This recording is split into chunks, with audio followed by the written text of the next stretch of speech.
So, before we get into another video of really depraved, violent, messed up books, I just wanted to take this opportunity while we are all looking at this picture of a happy penguin to just give a quick thank you and shout out to everyone who has commented with suggestions. It's been super cool to log in and see all of this engagement, all of these comments. You are warming a cold heart. So thank you very much, and keep them coming, please.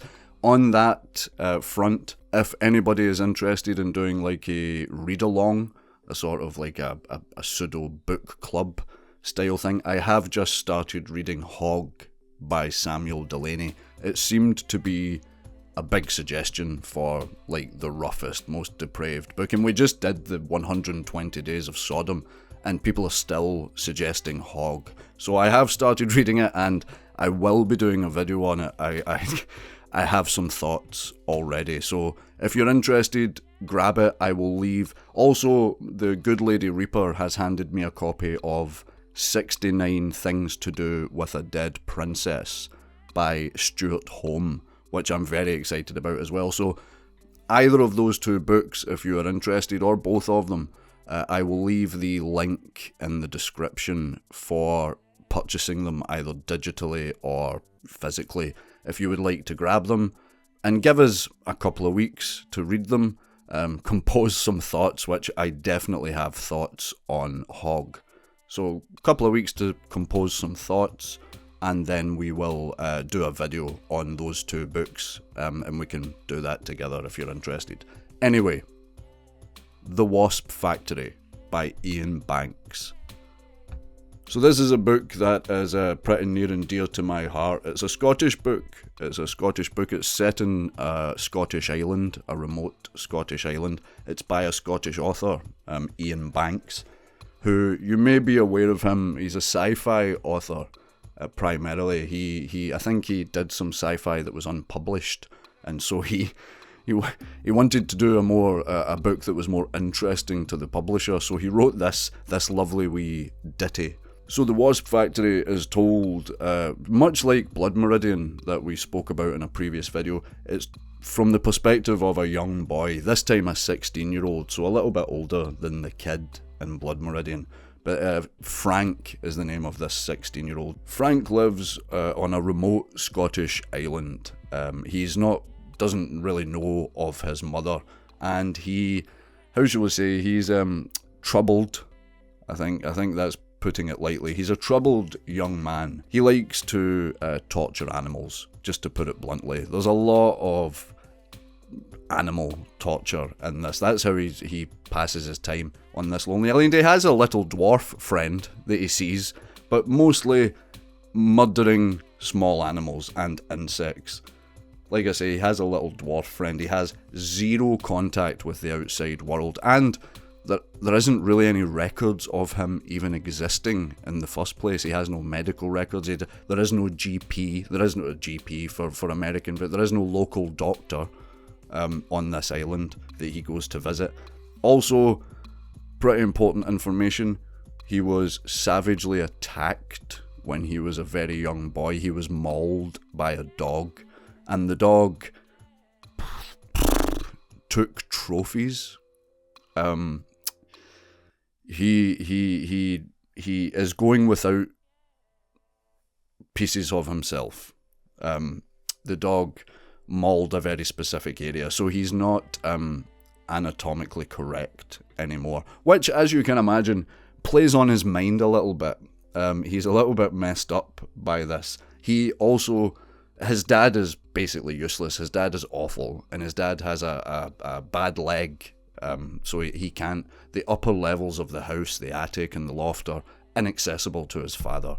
And he has a brother who is like a mythical figure. He has an older brother who has escaped from a psychiatric hospital. He was institutionalized like years and years earlier for like force feeding children insects and stuff like that, just for some really messed up things. So his brother is like calling Frank from a payphone to let him know about how he's getting on. He's coming home, basically. He is going to return to the island, the prodigal son. He is absolutely wild, this older brother. Anyway, I won't get into the meat of the story. What I will say is the Wasp Factory, the titular Wasp Factory, is a contraption that Frank has created. It's like a huge clock face encased within like a box, and behind each of the numbers of the clock is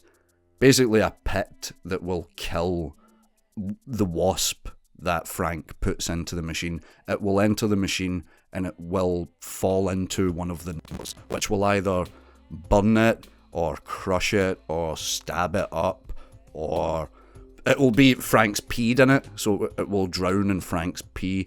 And he thinks that the secret of the universe lies within which number this wasp picks. He thinks it means everything. The Wasp Factory. It's really, really grim. Haven't said anything about what it's really truly about. In a literary sense, there is no fat in this book. It is so straight to the point and so clinical with its wording.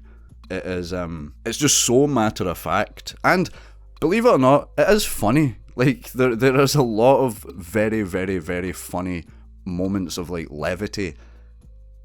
As hard as that is to believe, given the book I've just described, it is actually quite funny. The Conspiracy Against the Human Race by Thomas Ligotti. So this is a bit of a wild card. I was wondering and sort of debating with myself whether I should do a video just on this book, but I mean, it's a whole thing. It really is a whole thing. So I'll just give a brief synopsis of it. This is one of the wild cards, because this is non-fiction. This is Thomas Ligotti, the author, is a horror writer. He wrote like a lot of ghost stories and stuff, and he is what you would describe as a philosophical pessimist, much like myself. This book is basically why I am the way I am. The book is like a merging of literary analysis and philosophy. He cites a lot of previous works of fiction as well as philosophical and scientific works, basically to make the point that being alive is not a good thing. Basically, that consciousness is tragic. It's a tragic curse that we have, and that, but if you've seen season 1 of True Detective, which if you haven't seen season 1 of True Detective, what the fuck are you doing watching this video? Stop, go and watch season 1 of True Detective. The Matthew McConaughey's character of Rust Cole is this book, essentially. His whole outlook on life, his whole character is this book. In fact, I think the writer of True Detective, there was like calls of plagiarism, because there are passages, monologues that Rust Cole has that are basically verbatim taken from this book. I think human consciousness was a tragic misstep in evolution. We became too self-aware. Nature created an aspect of nature separate from itself. We are creatures that should not exist by natural law.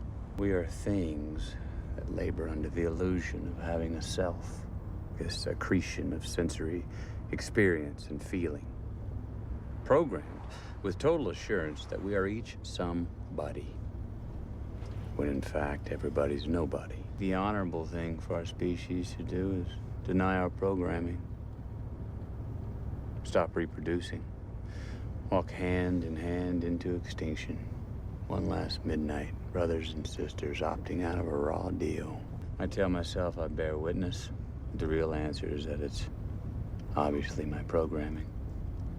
And I lack the constitution for suicide. My luck, I picked today to get to know you.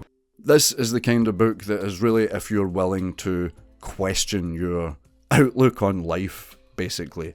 I read the book and it changed a lot of the way I think, and I am on board with a lot of the roads that this book goes down. A friend of mine, however, I gave it to him, and he's quite optimistic, and he enjoyed the book thoroughly.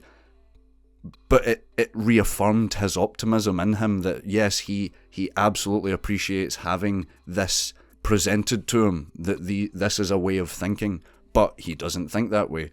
So if you are ready to sort of question your entire outlook on life, then go for The Conspiracy Against the Human Race by Thomas Ligotti.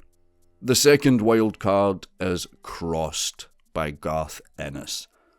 Now, Crossed is a comic book. I'm a big fan of comic books. They are comic books, not graphic novels. I take the Alan Moore stance of graphic novels.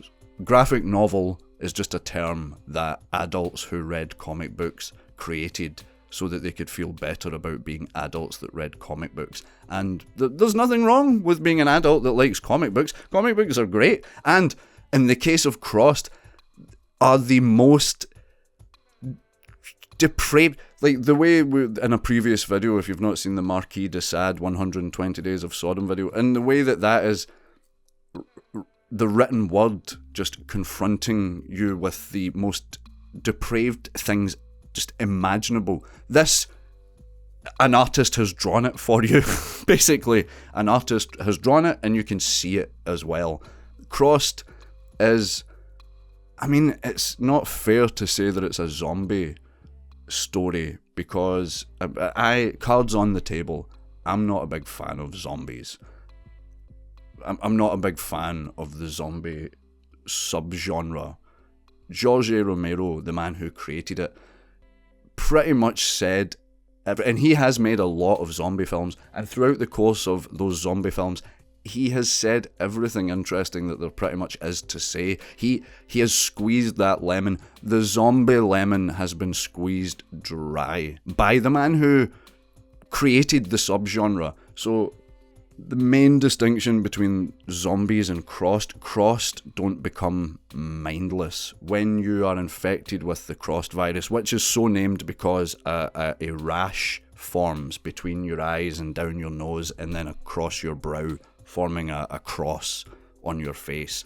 What it does is it basically brings your shadow self to the surface. It accesses your lizard brain and turns you into just a mindless... It turns you into the Marquis de Sade. The Marquis de Sade turned up to 11. The God de Sade. You just... Everything is about your the most basic, violent impulses you can imagine. And as opposed to zombies, you retain a semblance of who you are. If you were good at gymnastics, when you turn, you are now very good at gymnastics, but you're crossed, and they display memory and like problem solving and like aspects of like critical thinking, so they can trap you. They're not just mindless killing machines, which makes them even scarier in my opinion. Anyway, I'm getting lost in the sauce. There are several different series of Crossed. I'm just talking about the first one. Be warned, go into the first one. They are diminishing returns, the series. There's a bunch of spin-offs. The first one, if you go into the first one and it sings to you and you are into it, then there are others out there. Like I say, with kind of diminishing returns. The story is basically the zombie survival story that you've seen a million times. There's a bunch of survivors trying to survive in this post-apocalyptic pandemic. And like I say, it is just the absolute insanity of what these Crossed do to I was about to say do to the survivors, but they wouldn't be survivors, would they, if they were having the things done to them that you see. Again, that an artist has drawn for you, so you don't need to use your imagination. You can see all of the murder, the cannibalism, the maiming. You just see it all, yeah, and the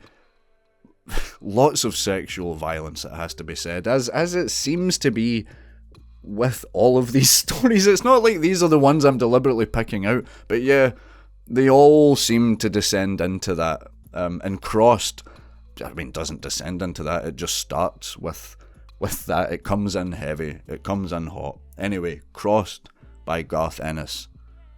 Garth Ennis, probably most famous for his Preacher line of comics, which was adapted into a TV show, which I haven't seen. I watched I'm a big fan of the Preacher comic book that Garth Ennis, as I say, is famous for. I think Preacher and maybe Sandman by Neil Gaiman jump between my favourite comic book, I think, of all time. So I have warm feelings for the author of Crossed. Anyway, Crossed by Garth Ennis. But yeah, that's me. I'm out.